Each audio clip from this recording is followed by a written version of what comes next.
sudah lihat sedikit drama, saudara ya. Tentunya dengan drama ini kita akan sedikit mengerti jalan ceritanya. Atau mungkin ada yang tidak ngerti?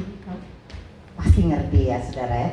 Nah, tadi ceritanya, saudara ya, bagaimana seorang anak yang kehujanan, saudara ya, dan kemudian dia tentunya membutuhkan apa, saudara?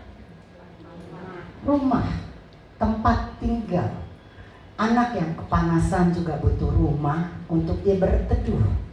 Bahkan tadi di drama kita lihat bagaimana seorang anak juga butuh tidur, rest, istirahat, dan itu didapat dengan sebuah rumah. Rumah, saudara, adalah tempat tinggal orang-orang yang biasanya, saudara, umumnya adalah keluarga, betul ya? Rumah di mana keluarga tinggal, saudara, dalam satu rumah. Keluarga itu bisa terdiri dari famili, dari sanak saudara, saudara. Tapi biasanya keluarga itu kebanyakan kita pahami adalah papa, mama, dan anak-anak. Itulah keluarga inti. Betul ya, saudara ya? Nah, saudara, di dalam rumah, saudara, itu tempat berkumpul, tempat makan, tempat minum, tempat beristirahat, tempat bertumbuh, tempat juga saudara belajar. Dan saya percaya disitulah tempat juga disayangi, dikasihi, dicintai. Sama seperti seorang bayi yang membutuhkan saudara kasih sayang dari orang tua, di mana seorang bayi bisa bertumbuh di dalam sebuah rumah. Jadi mau tidak mau, rumah adalah kebutuhan yang sangat penting dan perlu bagi setiap manusia. Setuju ya? Setuju ya? Nah, saudara, ya, ada banyak peraturan-peraturan di dalam sebuah rumah. Entah itu tertulis atau tidak tertulis. Saya ingat bagaimana dulu, saudara, di dalam rumah saya, keluarga saya, ya, saya punya peraturan untuk anak-anak saya. Yang pertama, mereka itu tidak boleh nginep di rumah orang lain, termasuk temannya. Walaupun mereka sudah dewasa, sudah SMA, sudah mulai kuliah, saya pesan, kamu boleh main sama temen, pulang malam juga gak apa-apa. Bener ya ibu-ibu ya? Tapi gak boleh nginep. Jadi sebagaimana malam, bagaimana larutnya juga kamu bermain, kamu harus pulang ke rumah. Saya percaya tentu peraturan kita berbeda, tapi itu peraturan yang saya buat, tidak tertulis di keluarga saya. Yang kedua, saudara, kalau kita ngumpul, saudara, apalagi sekarang gitu ya, punya cucu, punya mantu, punya anak, kalau ngumpul ada peraturannya nggak tertulis.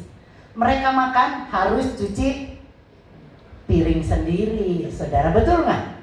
Loh, jangan mereka makan di rumah saya terus pulang, dah mama dah, tinggal saya harus nyuci piring, saudara, nggak mau. Jadi ada sebuah peraturan yang mereka ketahui walaupun tidak dijelaskan, tidak tertulis secara huruf, tapi mereka memahami. Mungkin Anda punya peraturan yang masing-masing berbeda, betul ya?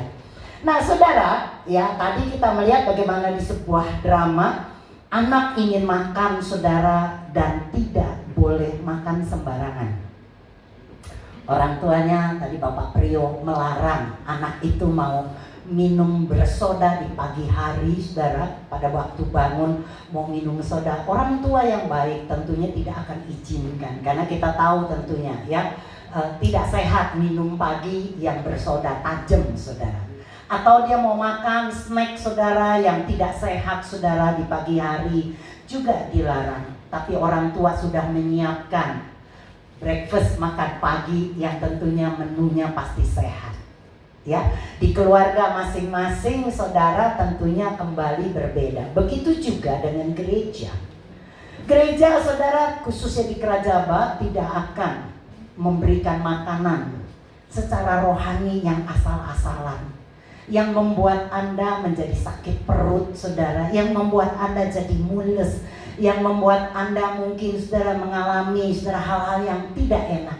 Tapi kami berusaha, khususnya Pastor Edo dan saya yang memang punya tugas untuk memberitakan kabar baik. Kami betul-betul sadar Apa yang keluar dari ucapan kami, apa yang kami ajarkan, itu harus sesuai dengan firman Tuhan. Dan saudara, itu benar-benar kami saring, kami lihat apakah itu betul-betul menyehatkan, yang membuat Anda bertumbuh menjadi sehat, atau justru membuat Anda menjadi sakit. Maka nggak aneh kalau di tempat ini kami usahakan, saudara, ya kami bercerita, kami berkhotbah, kami membawakan firman, tidak lagi berfokus kepada Tuhan yang penuh dengan penghakiman. Karena jujur saudara, kalau diceritakan terus bagaimana Tuhan menghakimi, Tuhan menghukum, di mana pada waktu kita membuat sebuah kesalahan saudara yang mungkin disengaja atau tidak disengaja, terus Tuhannya langsung hukum begitu rupa dengan disiplin, sakit, penyakit, dan kebangkrutan, bahkan mungkin saudara dengan kematian. Saya percaya kita akan menjadi terintimidasi, menjadi takut luar biasa. Awal dulu saya pikir Tuhan seperti itu, saudara. Bagaimana pada waktu saya membuat kesalahan, saudara, misal yang gampang banget, ya yang mungkin juga saya percaya Anda lakukan, misal nggak baca Alkitab, saudara, karena sibuk, ya pelayanan sehari-harian, apalagi waktu kalau saya ada di daerah di penginjilan, saudara, itu kan dari pagi jam 4 pagi sudah harus bangun, harus doa pagi, kemudian langsung saudara setelah makan pagi langsung pergi naik mobil ke daerah lain, ke desa lain, yang kadang-kala butuh waktu ke desa lain itu bisa mencapai 2-3 jam. Ya di sana kami melayani orang-orang penduduk, saudara, itu saudara, ada yang konseling, dan khususnya saya tuh membantu dokter untuk membaca resep, menyiapkan obat dan sebagainya. Ditambah malam setelah selesai kami harus tutup dengan doa kembali, menyembah Tuhan, dan kembali ke desa asal, sehingga kadang-kala bisa jam 11, jam 12 malam kami baru tiba. Besok pagi begitu lagi. Dan tentunya jujur saudara, tubuh ini kan kita dirancang butuh istirahat. Nah tiap kali setelah begitu berhari-hari saya merasakan letih, sehingga saya ingat pada waktu itu saya tidak sempat membaca Alkitab, saudara. Padahal sudah didisiplinkan, kita harus baca Alkitab sehari berapa pasal, saudara? Berapa? Hah? Nggak ada yang jawab, nggak baca Alkitab ya? Hah? 5 pasal ya, Bu? Wah luar biasa, 5 pasal. Saya dulu wajib 4 pasal. Nah di keletihan itu saya nggak baca, jujur aja saudara, saya tidur. Tapi tiba-tiba saudara, itu besoknya rasanya bersalahnya bukan main, saudara. Janji Tuhan ntar malam double, 4 kali 2, berapa saudara? 8. Tapi kan kejadiannya sama capeknya, pergi ke desa lain lagi yang juga butuh waktu, bahkan lebih lama 4-5 jam, sehingga tiba di tempat kami menginap tambah larut. Bisa saudara untuk dibayar utang baca Alkitab 8 pasal? Kalau Anda hebat, kalau bisa. Kalau saya mau jujur aja saudara, saya teler saudara dan bless. Ya, besok lagi 3 kali 4 berapa saudara? Makin lama makin banyak saudara, dan saya berkata saya gak sanggup Tuhan, capek nanti dia di Jakarta. Dan saudara terintimidasi, itu jujur rasa bersalah. Karena saya mendapat sebuah pengajaran di mana Tuhan akan menghukum dan menghakimi kita bila kita tidak taat, saudara. Dan sebagai manusia, kadang-kala kita mungkin bisa mentaati, mengikuti. Tapi yang namanya daging, saudara, kadang-kala kalah dengan kemalasan, dengan capek, apalagi lagi sakit, saudara. Dan saudara, perasaan yang bersalah itu membuat saya nggak nyaman banget. Jadi saya mengerti banget saudara, pada satu waktu saudara, keluarga saya saudara menanyakan itu. Dia berkata, "Bu, kalau baca Alkitab kok gue nggak ngerti ya." Karena dia ikut komsel di gerejanya saudara, itu wajib. Jadi tiap hari gue ngantuk-ngantuk baca, tapi gue nggak ngerti, 1 ayat pun nggak ngerti. Yang penting udah, gimana ya, gue kayaknya berdosa banget ya, gue masuk surga enggak? Saya mulai menerangkan, kalau Tuhan kita, Bapa kita tidak seperti yang dia bayangkan. Coba bayangkan, saudara, kalau kita punya pengertian Bapa penuh marah, penuh dengan penghukuman, kita tidak nyaman. Sama seperti kita berhubungan dengan manusia. Ya kalau saya berteman dengan Bu Anita, maaf ini contoh aja, dia suka marah-marah, dia suka kayaknya galak banget. Saya waktu melihat Bu Anita kayaknya udah, jangan lihat. Nggak usah. Kabur. Betul nggak? Apa cuma saya seperti itu? Saya rasa umumnya orang tidak suka dengan orang yang suka marah-marah. Berteman dengan teman yang suka ngambek. Betul ya saudara ya? Kembali kalau tadi dibilang hangout saudara kerajaan, kembali saya tegaskan, ini adalah tempat ngobrolnya kita. Enggak usah bawa-bawa seperti zaman dulu di mana ada pelajaran, terus kalian dipaksa mesti menghafal, terus bla bla bla dengan tugas-tugas. Enggak, saya kepengen banget, kami menginginkan ini adalah tempat wadah di mana kita mempererat hubungan antara satu dengan satu. Karena biasanya di gereja nggak sempat ngobrol saudara terlalu lama karena mungkin sibuk 1 dan 2 hal, dan juga mungkin saya bisa ngobrol dengan misalnya Sarah, tapi saya mungkin terlupakan dengan Bu Anita yang udah buru-buru mau pulang, jadi nggak sempat ngobrol. Padahal mungkin sebuah obrolan itu sangat membantu saya. Betul nggak saudara? Saya waktu saya mengalami banyak masalah, lagi stres, lagi berat, beban hidup, saya itu punya teman-teman sahabat yang luar biasa, yang selalu siap menemani dan mendengarkan, dan enggak repot saudara. Saya cuma berkata, gue mau ke rumah lu ya udah datang aja. Enggak sempet ditanya mau ngapain, nanti mau ngobrol apa, lu mau bagaimana, enggak. Saudara, saya datang dan kemudian berjalan secara alami, natural karena kami bersahabat. Kita makan yuk di pasar yuk, gitu saudara. Akhirnya kita makan dan ngobrol ngalor ngidul saudara, tahu-tahu udah sore. Dan waktu saya pulang rasanya ada setengah bagian beban saya itu lenyap, hilang dengan canda gurau, dengan ngobrol, dengan ngopi. Betul nggak saudara?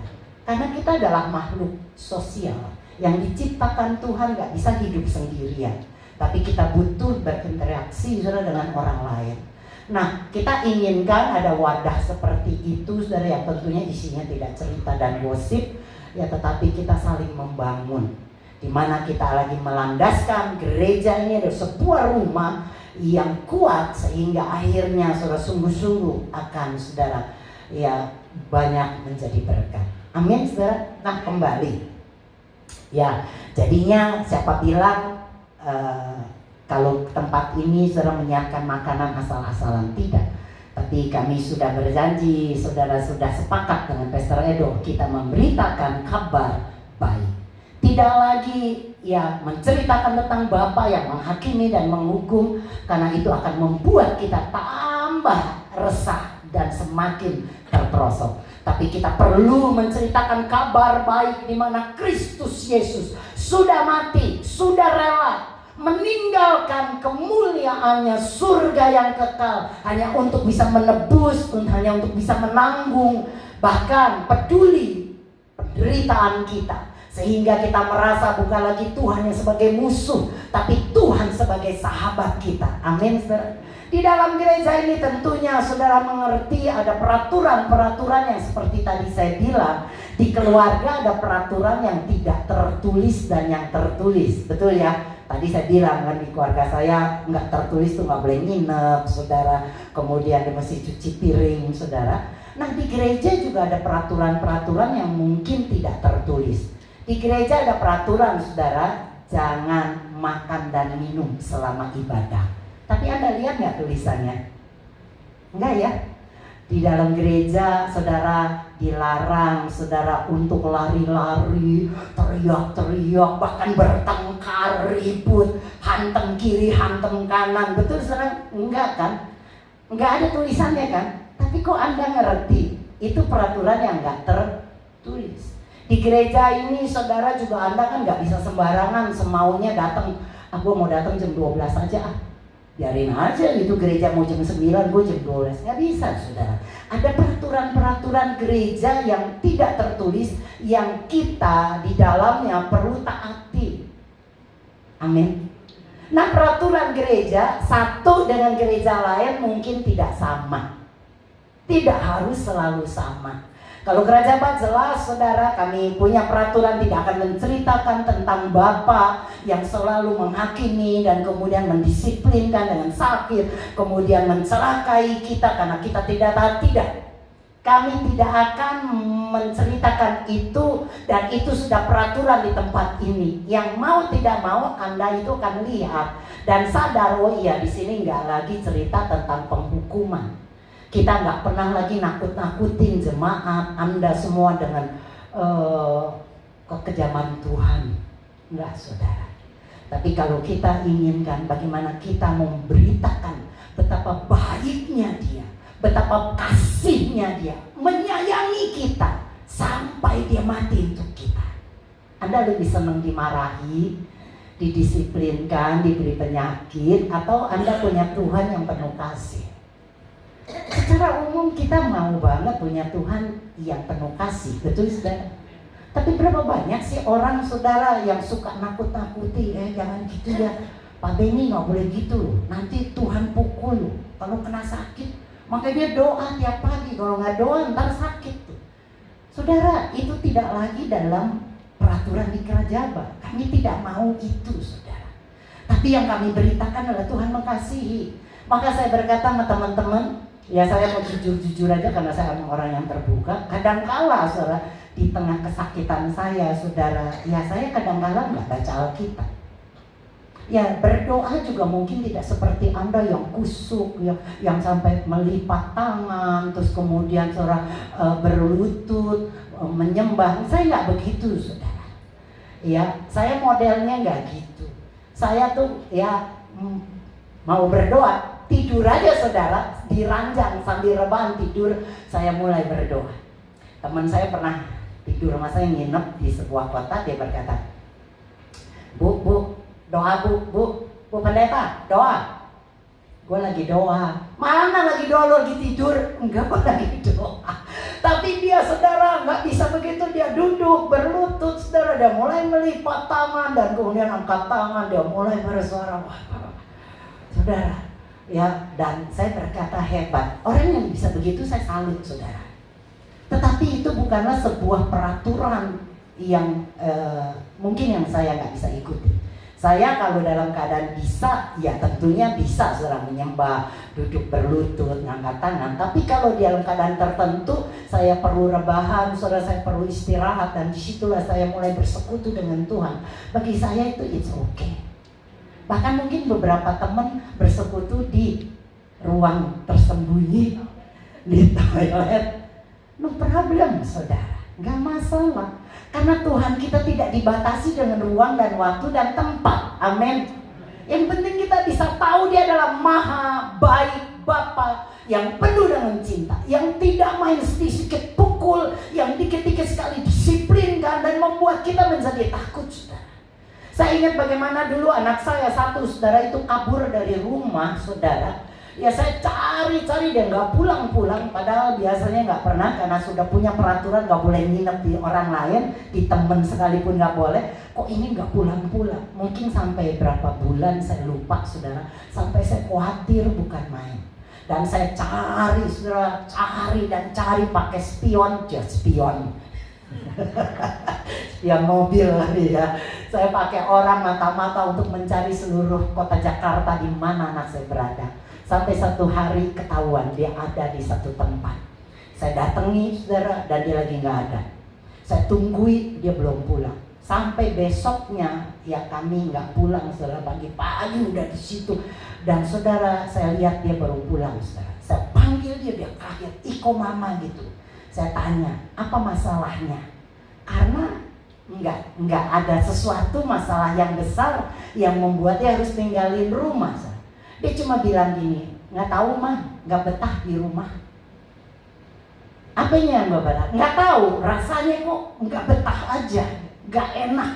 Jadinya dia keluar dan dia kos saudara. Ya dan kemudian saya ajak ngomong, saya tidak marahi, saya tidak maki-maki, saya tidak lakukan sesuatu, tapi saya peluk dia, saya rangkul dia, dan betul malamnya dia pulang. Beda dengan adiknya. Adiknya nakal bukan main, saudara, dia masih kecil waktu itu. Anak-anak muda pasti tahu main game, suka di internet, sudah wah saya marah dan kemudian saya maki-maki, dia juga masih kecil saudara, dia nggak dengerin saudara, sampai meledaklah kemarahan saya bilang pergi dari sini, kamu udah pinter ya, sekolah madol beberapa minggu nggak sekolah, ya padahal berangkat dari rumah pakai seragam, tapi dia bukan ke sekolahan, dia ke warung internet. Ya sampai berhari-hari nggak masuk sekolah. Saya justru tahu dari gurunya, kok anaknya nggak sekolah. Dan kemudian waktu saya tahu dia main begitu, saudara, saya usir dia, saudara. Saya bilang pergi kamu.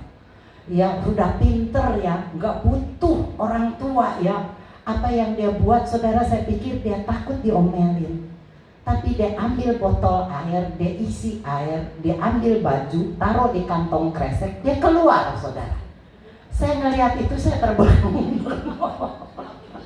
Saya bilang gila juga nih anak, gue nekat banget, saudara. Tapi kan gengsi dong orang tua. Saya diemin, entar juga malam pulang. Karena kan gak punya duit, saudara. Makan apa dia? Ternyata 3 hari dia gak pulang, saudara. Dia tidur di warung internet. Dia makan seadanya, dia ke temennya minta makan. Setelah itu main lagi di internet, dia botol airnya itu dia bawa, ya dia minum itu, kalau kosong dia isi ke temennya. 3 hari sampai saya harus ngalah. Saya datangi dia di warung internetnya, saudara, dan saya panggil dia, saya berkata, mama minta maaf karena mama ngusir kamu, mama minta maaf, balik kembali. Saudara, jadi saya punya pengalaman, saudara, bagaimana cara mendidik anak tidak bisa memakai kekerasan.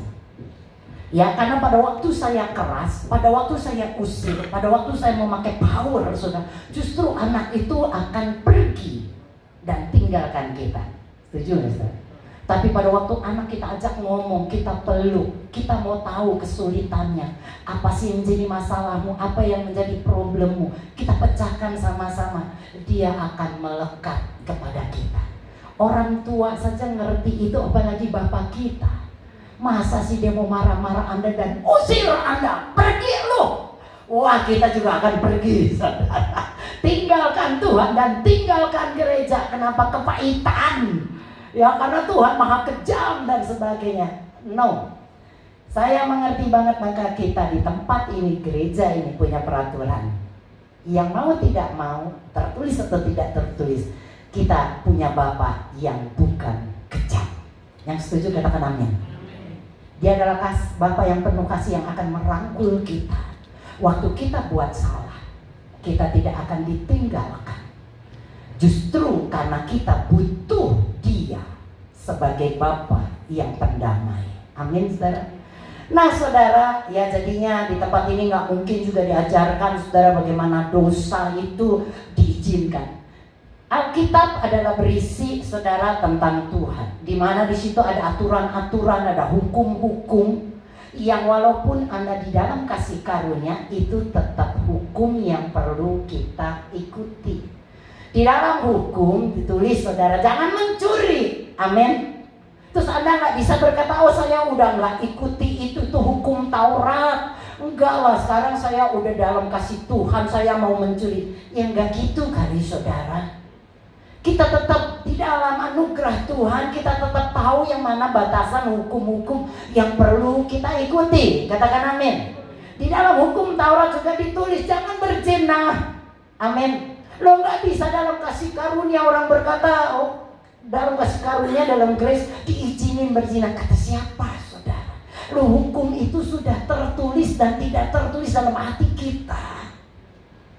Kita enggak lagi, saudara, berkata itu hukum Taurat. Kita tahu itu adalah hukum Tuhan yang diberikan untuk membuat kita menjadi hidup benar. Tetapi gereja ini tidak menitik beratkan kepada perbuatan kita, tidak lagi, saudara, mengandalkan perbuatan dengan berkata, wih jangan, terus diberitakan jangan mencuri, jangan. Saudara, semakin dikasih tahu jangan, saudara, semakin kita terpuruk karena kita nggak bisa lepas dari setiap kekurangan dan dosa kita, saudara. Tetapi di tempat ini justru kita memberitakan sosok pribadi Yesus yang akan membuat kita berubah bukan karena kekuatan kita, bukan karena perbuatan kita, tapi semata-mata karena anugerah Dia. Siapa yang bisa mengubah saya? Saya rasa nggak ada, saudara. Saya adalah orang yang keras. Ya, di keluarga saya, keluarga besar saya adalah orang yang paling keras walaupun saya perempuan. Semua kakak saya, koko saya takut sama saya. Dalam pengertian, karena nih anak benar-benar nih, orang Cina bilang auban, saudara. Ya, pernah bertengkar, berkelahi sama kakak saya yang paling besar, saudara. Ya, karena dia tidur, saya lagi cerita, ngobrol, berisik. Ternyata dia marah, nggak bisa tidur. Dia sambit saya, saudara, dengan piring gelas yang pecah di seluruh tubuh saya. Dia pikir saya takut. Tapi apa yang saya buat, saudara? Saya tantang dia. Iyalah, saudara, hebat ya. Saya tantang dia, dan kemudian saudara tambah marah. Dia ambil ulekan, bukan ngulek cabai, dia ngulek pelipis saya. Ceder, saudara. Keluar darah. Dia berharap saya nangis, tapi saya tidak keluar air mata setetes pun.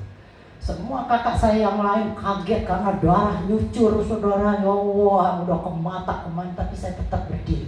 Tubuh saya penuh dengan pecahan kaca, saudara, gelas yang dia lempar di mana-mana darah. Tapi saya nggak bergeming. Sampai akhirnya kakak-kakak saya yang lainnya lariin saya ke rumah sakit dan perlu dijahit, saudara. Sampai di sini nih masih ada cacat.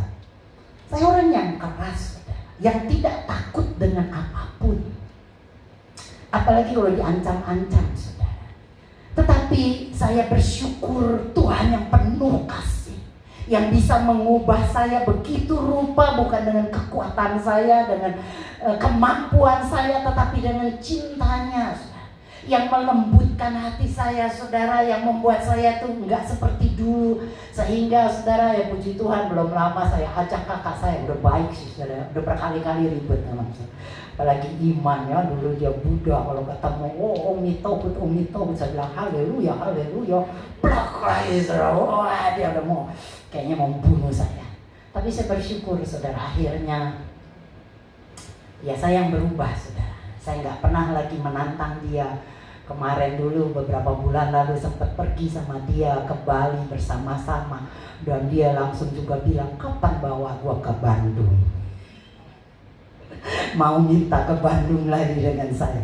Artinya, saudara, dia melihat saya yang sudah tidak lagi seperti dulu. Ada sebuah perubahan dalam hidup saya yang saya tidak usahakan, saudara, yang saya tidak kerjakan, yang saya terus kejar, yang saya berusaha begitu rupa. Tetapi kasihnya Tuhanlah yang mengubah yang di dalam ini, saudara, sehingga saya menjadi pribadi yang berbeda, saudara.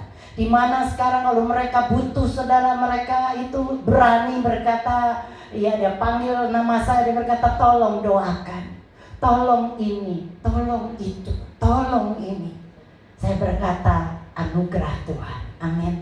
Sehingga waktu pemberkatan rumah, keponakan aja yang menikah maupun punya rumah baru, mereka mencari saya. Kalau dulu, saudara, siapa yang berani? Serem banget, gila kukunya istilahnya. Perubahan yang dibuat karena Bapa, amin. Bukan dengan kekuatan kita, kita mau mengubah sifat kita mau mengubah kebiasaan kita, nggak akan bisa, saudara. Karena kita manusia yang lemah, butuh kekuatan Dia yang akan mengubah kita menjadi sebuah ciptaan yang baru. Katakan amin, saudara. Nah, jadinya, saudara, Anda mengerti, gereja ini akan memberikan Anda makanan-makanan yang sehat lewat firman, yang pasti tidak akan lagi membuat Anda menjadi takut kepada Bapa kita, tapi justru memberikan kita kedekatan yang begitu rupa, sehingga kita merasakan suatu luar biasa. Saya nggak perlu lagi, saudara, dengan segala sesuatu yang saya lakukan mungkin dengan berlutut dan enggak, saudara. Tapi pada waktu saya keluar, saya melihat langit yang biru, saya bisa meneteskan air mata dan berkata, betapa dahsyatnya Engkau, Bapa. Waktu saya pergi ke pantai, saudara, saya melihat gelombang angin, air, saudara, ya, ombak. Di situ saya bisa menangis dan berkata, betapa dahsyatnya Engkau, Bapa. Ombak yang menggulung saja itu masih taat kepada firman-Mu yang berkata, jangan keluar dari batasan yang Tuhan sudah beri. Maka ombak gak pernah sampai ke daratan karena kuasa firman. Saya bisa menangis pada waktu mendengar suara burung berkicau. Saya bisa menangis waktu melihat bunga yang mekar begitu indah, yang dulu gak pernah saya bisa lakukan. Karena hati saya yang keras terbentuk dari masa kecil, saudara. Saya bergaul dengan para koko saya laki-laki, saudara. Saya seperti laki-laki, saudara. Gaya pakaian saya, gaya hidup saya seperti laki-laki. Sehingga gak ada kelembutan dalam hidup saya. Saya melihat bagaimana keluarga, ya papa mama saya yang bertengkar, yang gak ngomong, membuat saya menjadi pahit, saudara. Dan itu yang membentuk saya tidak akan mudah menangis. Tetapi Bapa saya, Yesus yang luar biasa, mampu mengubah hidup yang kacau balau seperti ini. Saya bisa menangis waktu Anda cerita. Saya bisa empati pada waktu saya mengetahui Anda, saudara, ya punya masalah. Dari mana hati itu? Dari Dia. Bukan karena saya orang yang baik. Amin. Jadi saudara percayalah, Bapa kita adalah Bapa yang penuh cinta, yang peduli dengan Anda. Dia bukan hakim yang kejam. Katakan amin. Nah saudara, ya rumah saudara tempat kita bertumbuh, ya supaya kita tidak menjadi anak jalanan. Kalau Anda lihat anak jalanan itu biasanya nggak punya rumah. Kemungkinan mereka jadi anak jalanan karena mungkin ada kasus dalam rumah tangga orang tuanya. Ya mungkin orang tuanya bercerai sehingga dia tidak lagi punya orang tua dan dia pergi ke jalan-jalan jadi anak jalanan. Atau mungkin sudah kemiskinan ya dalam rumah tangga orang tuanya sehingga tidak bisa membiayai anak ini, sehingga anak ini terlantar hidup di jalan. Tentunya sering melihat gitu ya, di jalan-jalan orang dengan dandanan yang begitu rupa membuat kita menjadi takut kalau dia dekat-dekat, saudara. Ya, saya kalau dideketin itu saya juga nyingkir. Ya, tapi jangan lupa kadangkala memang terjadi masalah dalam hidup keluarganya, tetapi anak jalanan juga bisa bikin masalah, saudara, buat kita. Ya, nah kita butuh rumah. Jadi tempat di mana kita dipelihara, dirawat, diajar, belajar di rumah. Katakan amin. Dan rumah, saudara, gereja ini adalah rumah. Ya, dan saudara lihat rumah dibangun saudara dengan fondasi yang kuat agar bisa berdiri teguh tinggi. Itu perlu fondasi, saudara. Ya, itu Matius 7. Kayaknya kalau nggak baca Alkitab kita nggak rohani banget. Ya enggak juga ya saudara. Matius 7 ayat 24 ayat 25. Lihat saudara, bagaimana Matius 7 bercerita tentang orang membangun rumah di atas dua dasar, saudara. Ya, lihat tuh. Ya, orang yang bijaksana mendirikan rumahnya di atas batu. Ini yang bijaksana mendirikan rumah di atas batu. Tapi yang kedua, saudara lihat.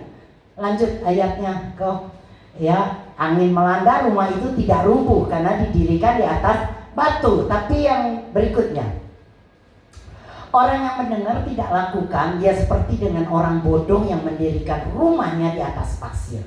Kalau datang apa, saudara, hujan, angin, maka jadi roboh. Dan kita ingin banget Gereja Bayi ini berdiri di atas fondasi batu yang kuat, batu yang kokoh, sehingga apapun yang terjadi, tiupan angin, badai, tidak membuat rumah ini roboh. Fondasi kita tidak lain adalah Yesus Kristus. Dia adalah batu karangnya kita yang teguh. Kita berdasar di atas Yesus Kristus. Maka saudara, waktu Anda mengetahui Dia mengasihi Anda, mencintai Anda, saudara, apapun yang terjadi atas hidupmu, saudara, angin, tiupan, pencobaan tidak membuat kita jadi rebah dan roboh, karena kita berdiri di atas dasar yang kuat. Berkali-kali saudara, teman-teman saya yang di luar sana ya, waktu dia melihat saya kena kanker, banyak kali WA dan kadang-kadang video call. Bu, saya cuma mau nanya satu aja, penasaran. Kenapa ibu bisa kuat?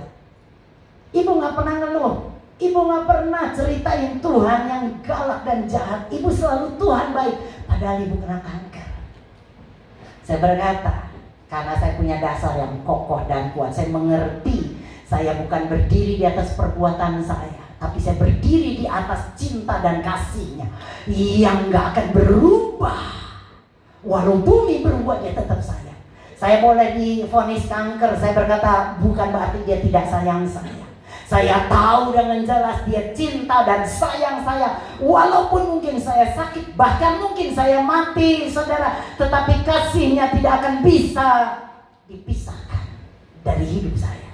Itu dasar yang kokoh, sehingga apapun yang terjadi atas hidup saya tidak membuat saya roboh, tidak membuat saya menjadi khawatir, karena saya punya dasar yang kuat. Anda pahami? Kalau Anda mengerti Tuhan sayang Anda, dasarnya Yesus, maka sakit penyakit, persoalan, ekonomi, keadaan rumah tangga, apapun tidak akan membuat Anda goyah, karena Anda sadar dia penuh cinta kepada Anda. Amin. Semua boleh terjadi, tapi saya percaya dia sayang. Amin. Kalau saya sakit, saya tahu dia sayang. Amin. Oh, kalau gitu dia lagi hakimi dan hukum, engkau disiplinkan. Enggak. Bagaimana mungkin seorang yang sayang mendatangkan penyakit, mendatangkan mara bahaya, mendatangkan kecelakaan bagi yang dikasihinya.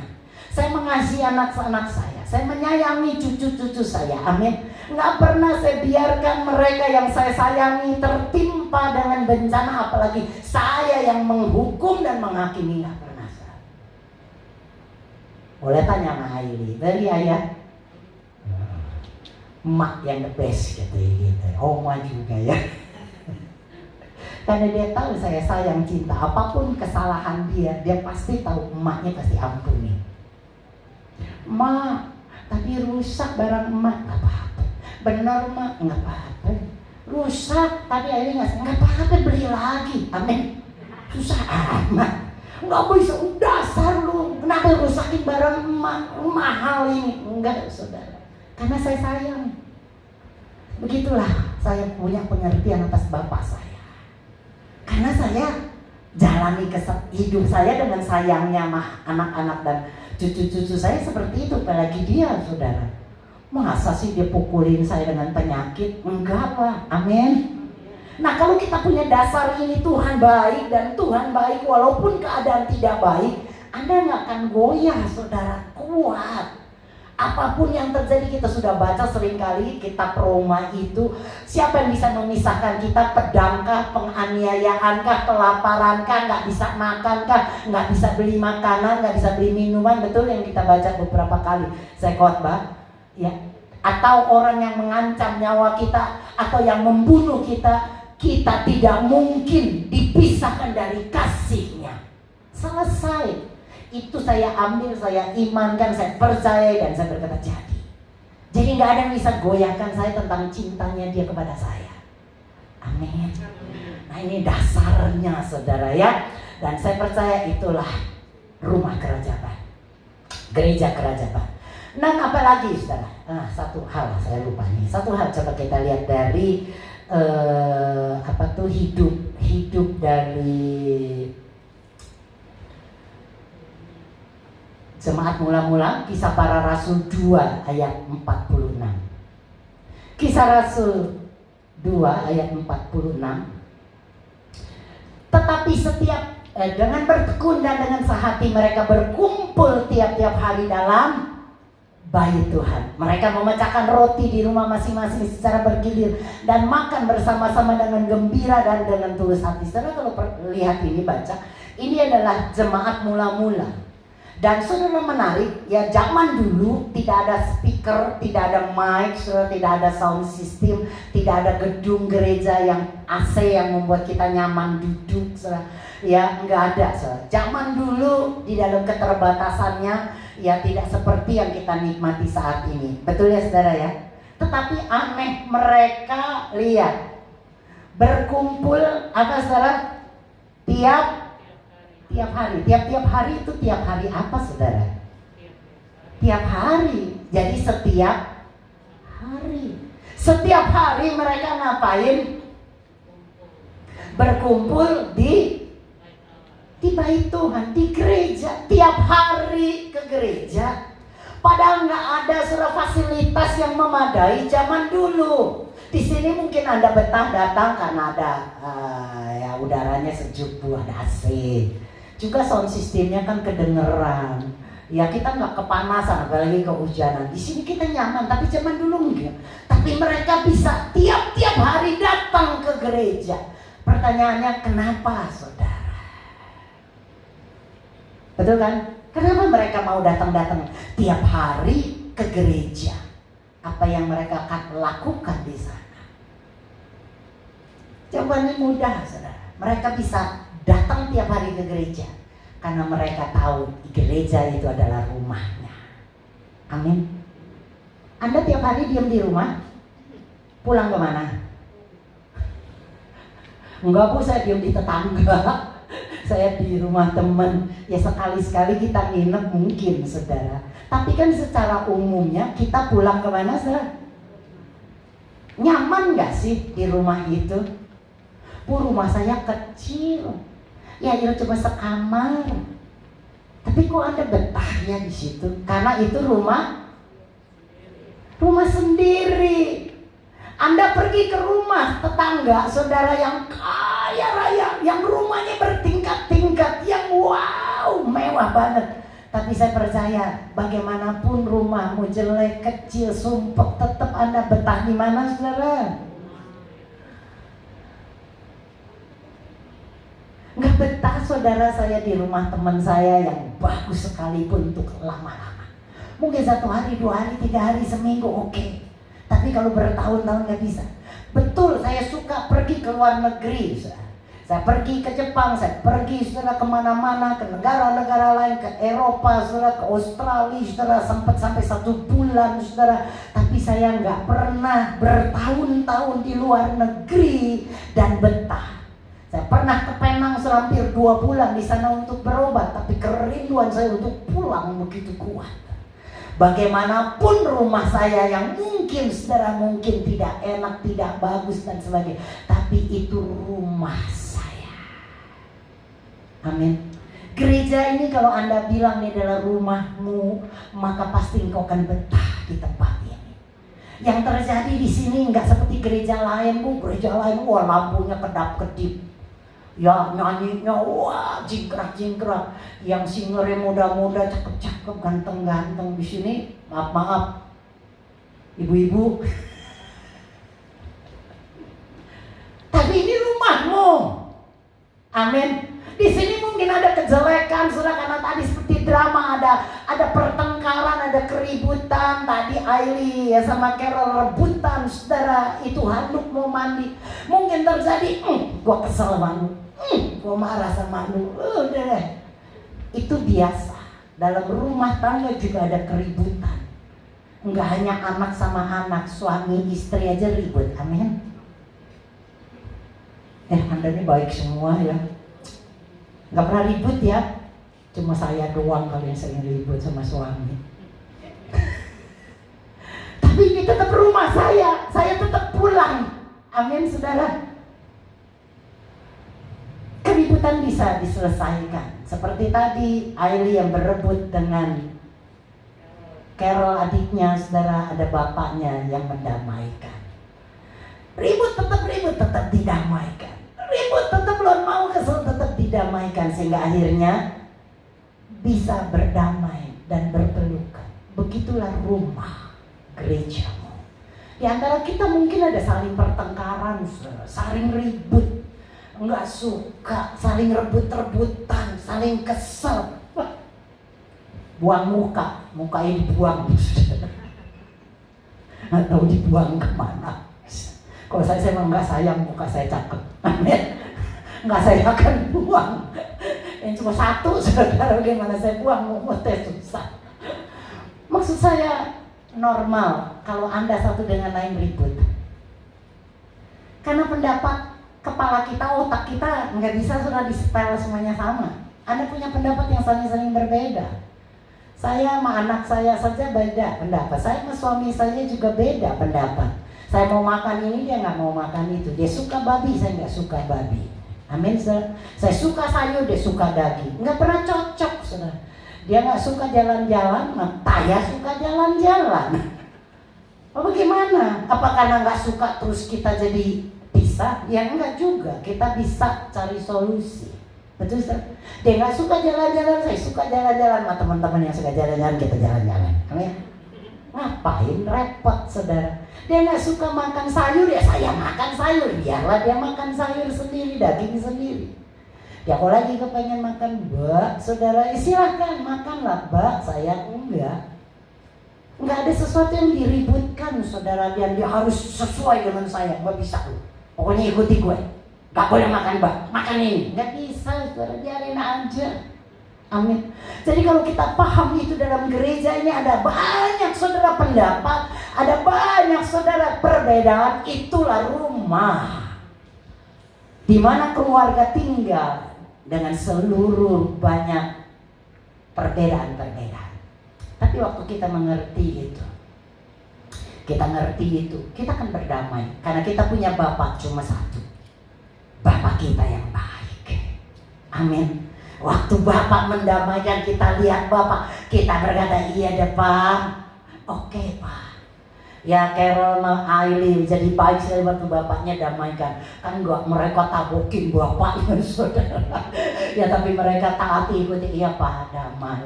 Kita punya Bapak saudara, yang saya percaya akan menjadi kepala rumah gereja ini. Dialah kepala kita, yang akan mengatur kita, yang mendidik kita, yang mendamaikan kita, yang membuat kita bertumbuh menjadi kuat menghadapi cobaan. Amin. Kita tak usah peduli dengan apa yang terjadi di dunia nanti. Orang tanya bagaimana tahun depan, resesi, ekonomi. Wah, ini mulai lagi corona, saya dikirimin lagi, keluar lagi varian baru Bu. Kami ngantor, gak bisa ngantor, kembali di rumah. Saya bilang gak usah dipusingin, amin. Hidup aja udah pusing. Saya mah gak peduli. Pokoknya mau apapun yang terjadi, saya cuma tahu aja dia pelihara saya. Selesai. Ekonomi mau bulak-balik, begini udah bangkrut loh. Itu Eropa, ayo ke Eropa yuk. Murah Bu, murah Bu, murah. Eropa cuma 15 juta Bu. Wow, dulu saudara bisa 40, 30, sekarang 15. Jadi emang gue promosi travel saudara. Bukan karena orang gak ngajakin saya banyak pergi ke Turki cuma 10 juta. Murah banget kan. Resesi, lagi bangkrut pada. Saya bilang, gak usah pusing, amin. Bapak kita tahu kalau engkau butuh makan, dia kasih nasi. Gak bakal dikasih batu. Amin. Pak, bosan nasi mau kasih ayam, dia kasih ayam saudara. Dia adalah Bapak yang baik. Jadi saudara, kita mau jalan hidup tuh dengan enjoy aja. Kenapa? Karena tahu dia Bapak yang baik. Selesai. Waktu kita tahu Bapak baik, apapun masalah tidak membuat kita ribet. Makanya saya ingin di tempat ini ditanamkan terus, dia Bapak baik, dia Bapak baik, dia Bapak baik. Amin. Saya berdoa saudara, mungkin firman yang sangat sederhana ya dirangkum dari khotbah-khotbah yang lalu ya Pastor Edo. Ini bisa Anda pahami. Kita lagi mendasari gereja ini adalah rumah Anda. Tiap-tiap hari berkumpul. Ngapain sih pecahin roti di rumah? Masing-masing itu melakukan perjamuan kudus, tetapi juga sebetulnya itu adalah fellowship, di mana kita bisa bersekutu satu dengan lain. Kita nggak lagi berbicara tentang gosip, tapi kita bisa merenungkan, bahkan bahas firman itu lebih baik. Amin, saudara. Saya percaya gereja ini akan menjadi kuat dan kokoh karena fondasinya cuma satu, yaitu Yesus. Amin. Tutup Alkitab saudara, kita mau akhiri ibadah kita pagi ini. Puji Tuhan, perjamuan kudus saudara mungkin kita bisa makan. Bagi Anda yang belum mendapatkan itu, perjamuan kudus bagi Anda yang belum ada, boleh ambil di belakang. Atau sudah ada semua. Ini adalah tubuh dan darah Tuhan, mengingatkan kita akan pengorbanan dan kasih-Nya. Kalau Anda punya masalah, punya persoalan, saudara, mari kita lihat tubuh dan darah Tuhan yang sudah diberikan kepada kita.